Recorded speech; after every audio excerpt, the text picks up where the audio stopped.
Alright, so we got our John Deere tractor here, and this thing was just not starting. You turned the key, you pushed in the clutch, and nothing happened. And so I checked my usual suspects. I checked the seat switch, and I bypassed that with a wire, make sure it was good, and it was fine. It was not the problem.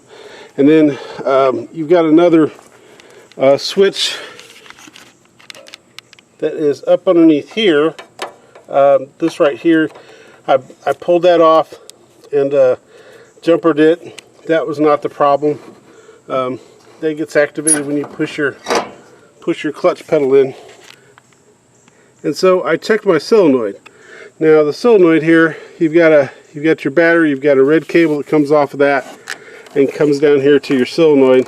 And then on the other side, you've got another red cable, and that comes over here to your starter. Okay, so I bypassed that to check, see if that was the problem, and that was the problem.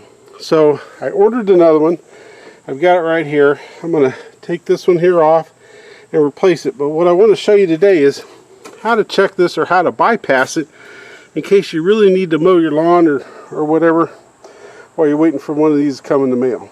So that's what we're going to show you here real quick. So if you need to start this, what you want to do is get the person on it that's going to be riding it, or needs to mow or do whatever, and have them get on like they're going to start it normally. Go ahead and try to start it,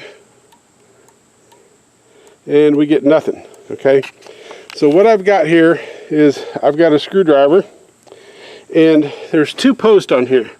So basically there's the post that comes in from the battery, and the other post that goes out to the starter.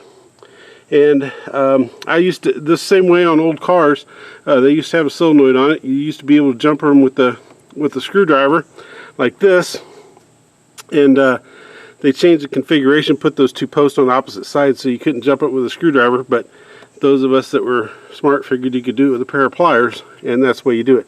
So at any rate, you have the person go to start it, and then essentially you just want to make contact between those two posts.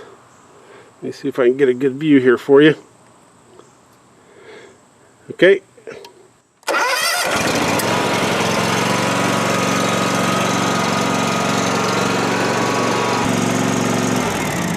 And then the person would just use it. Now as soon as they shut it off, they're not going to be able to start it again.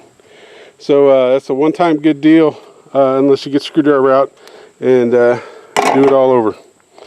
This also works on our other mower over here, our 240. Pretty much any of those lawnmowers with a solenoid. That's how you would get them running until you can get a chance to replace that solenoid.